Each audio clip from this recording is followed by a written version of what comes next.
안녕하세요. 형광펜 성경과 함께하는 성경 공부. 오늘은 히브리서 10장입니다. 율법은 장차 오는 좋은 일의 그림자요 참 형상이 아니므로 해마다 늘 드리는 바 같은 제사로는 나아오는 자들을 언제든지 온전케 할 수 없느니라.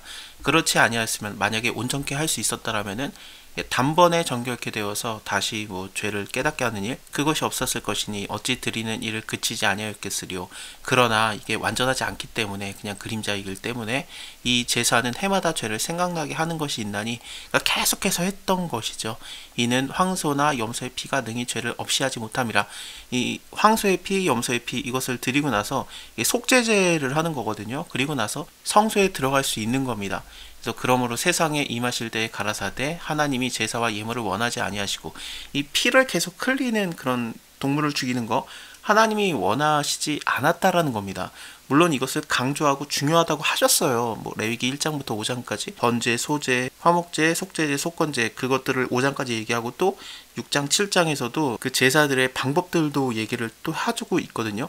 그래서 레위기의 시작 자체가 하나님께 예배드리는 방법, 그것이 중요하다, 그런 것들을 분명히 얘기를 했습니다. 제사는 해마다 죄를 생각나게 하는 것이다. 그래서 제사는 죄를 생각나게 하고 또 피로써 우리의 죄를 씻는 건데, 이게 온전치 아니었던 그냥 그림자일 뿐이었던 율법의 그것은, 이건 해마다 드려야 됐던 거고, 이제 완전하게 한 번에 끝내지지가 않았던 겁니다. 이것을 원하지 아니하셨다. 오직 나를 위해서 한 몸이 예비되셨도다. 그래서 이것을 더 이상 하지 않는, 한 번에 끝내는 것을 말하시는 거거든요. 전체로 번제함과 속죄제는 기뻐하지 아니하시나니, 이게 전체로 번제함, 이렇게 전체를 드리는 번제함을 얘기합니다. 번제제의 제물, 또 속죄제의 제물은 그 죄를 속하는 제물인데, 이것을 기뻐하지 아니하셨으니 이에 내가 말하기를 하나님이여 보시옵소서, 두루마리 책에 나를 가리켜 기록된 것과 같이 하나님의 뜻을 행하러 왔나이다 하시니라. 그래서 정말로 원했던 건 무엇이냐?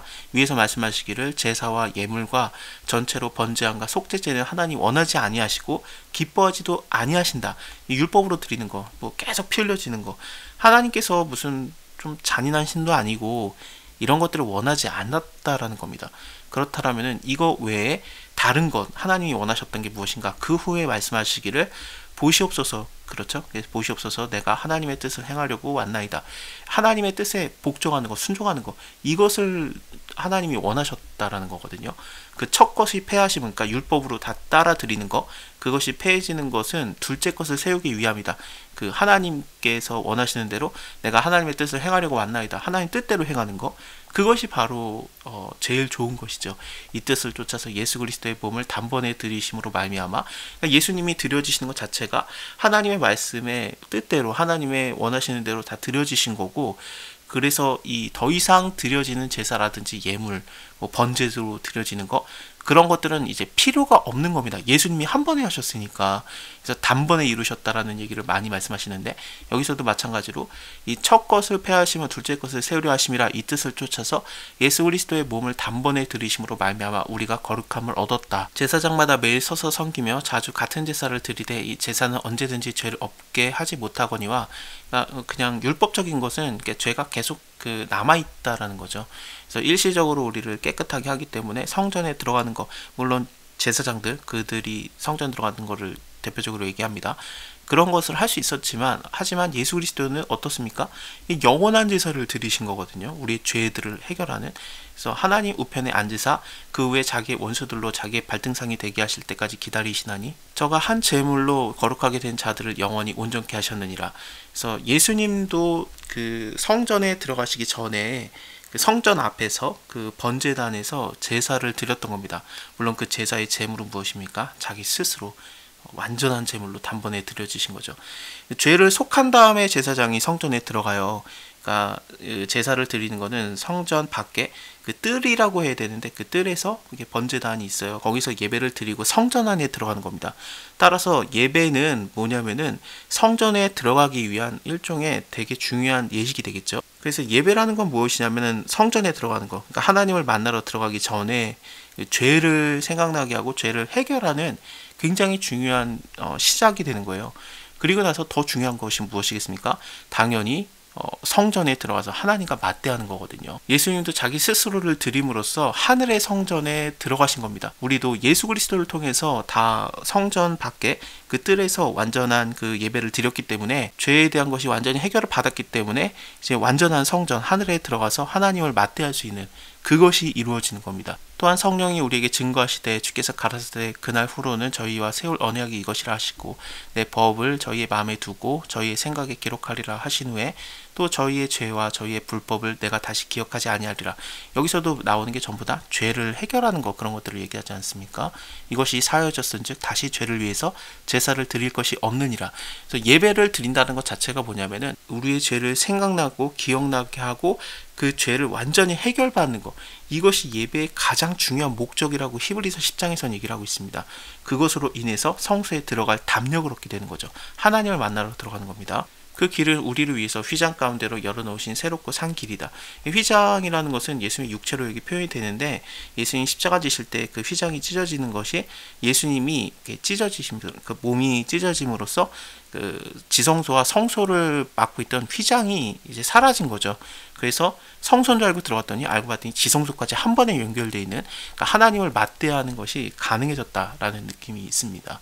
또 하나님의 집을 다스리는 큰 제사장이 계심에 우리가 마음의 뿌림을 받아서 양심의 악을 깨닫고 몸을 맑은 물로 씻었으나 참 마음과 온전한 믿음으로 하나님께 나아가자. 또 약속하신 이는 믿으시니 우리가 믿는 도리의 소망을 움직이지 말고 굳게 잡아 서로 돌보아 사랑과 선행으로 격려하며 모이기를 패하는 어떤 사람들의 습관과 같이 하지 말고 오직 권하여서 그날이 가까울수록 더욱 그리하자. 이거는 사랑과 선행으로 격려하는 거, 서로 돌아보는 그 모임을 패하기로 하는 사람들의 습관과 같이 하지 말자는 얘기입니다. 결국에는 이웃사랑을 위해서 모여지는 것을 계속 그리하자라는 얘기거든요.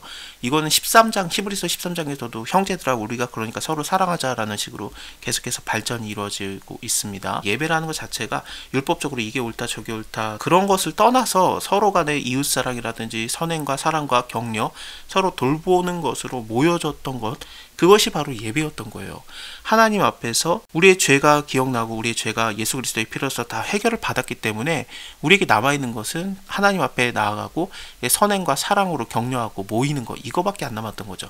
하나님 사랑, 이웃 사랑은 같은 거니까요. 우리가 진리를 아는 지식을 받은 후에 짐짓 죄를 범한 즉 다시 죄를 속하는 제사가 없고 오직 무서운 마음으로 심판을 기다리는 것과 대적하는 자를 소멸하는 맹렬한 불만이 있느니라. 모세법을 폐한 자도 두세 증인을 인해서 불쌍히 여김을 받지 못하고 죽게 되는데, 그러니까 모세의 법이라고 할지라도 그냥 그림자이고 모형일 뿐이라도 이 두세 사람의 증인이 세워졌다라면은 만약에 사형당할 죄를 지었다 그러면 사형을 당했다라는 거죠. 그것처럼 이렇게 그림자라고 해도 이것을 우리가 굉장히 좀 영향을 많이 받았었고 그것을 굉장히 좀 심각하게 받아들였었는데, 하물며 하나님의 아들을 밟고 자기를 거룩하게 한 언약의 피를 부정하는 것, 이것은 은혜의 성령을 욕되게 하는 건데 그거는 당연히 받을 형벌이 얼마나 더 중하겠는가 너희는 생각하라. 하나님의 아들 예수 그리스도의 피로써 우리의 죄가 완전히 사해졌다는 것을, 그것을 버리고 은혜의 성령을 욕되게 하는 것, 이런 것들은 하나님이 너무너무 싫어하신다는 거예요. 그 원수 내가 갚겠다, 내가 갚으리라 그러시는 거죠. 또 다시 주께서 그 백성을 심판하시라 말씀하신 것을 우리가 아노니 살아계신 하나님의 손에 빠져들어가는 것이 무서울진저 전날에 너희가 빚을 받은 후에 고난의 큰 싸움에 참은 것을 기억하라.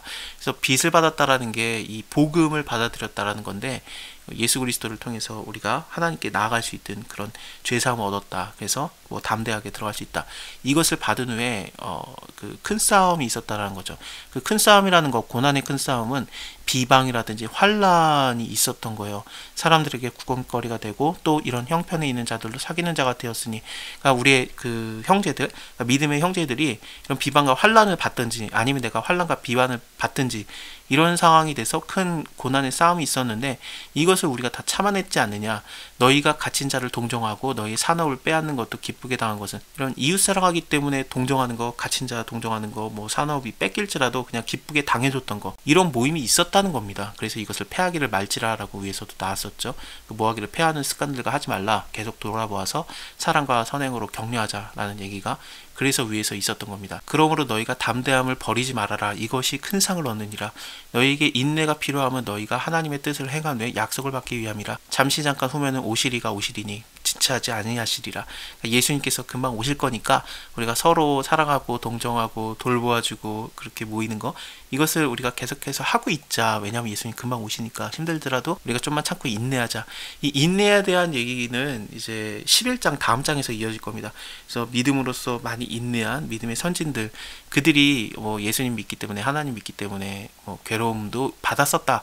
하지만 잘 참아서 그 약속 뭐 증거들을 받은 것처럼 우리도 그러하자라는 얘기로 이게 발전이 돼요. 그리고 12장 초반에서는 믿음의 선진들만 그런 게 아니다. 예수님도 그랬네. 십자가 지셨잖아. 그러면서 우리 믿음의 이런 인내도 필요하다라는 얘기로 좀 나옵니다. 어쨌든 오직 나의 의인은 믿음으로 말미암아 살리라. 또한 뒤로 물러가면은 내 마음이 저를 기뻐하지 아니하리라 하셨으니 우리는 뒤로 물러가서 침륜에 빠질 것이 아니다. 오직 영혼을 구원함에 이르는 믿음을 가진 자라. 그렇다면 믿음을 가진 것이 무엇인가에 대해서 다음 장 11장 이어서 볼게요. 감사합니다. 다음에 뵐게요.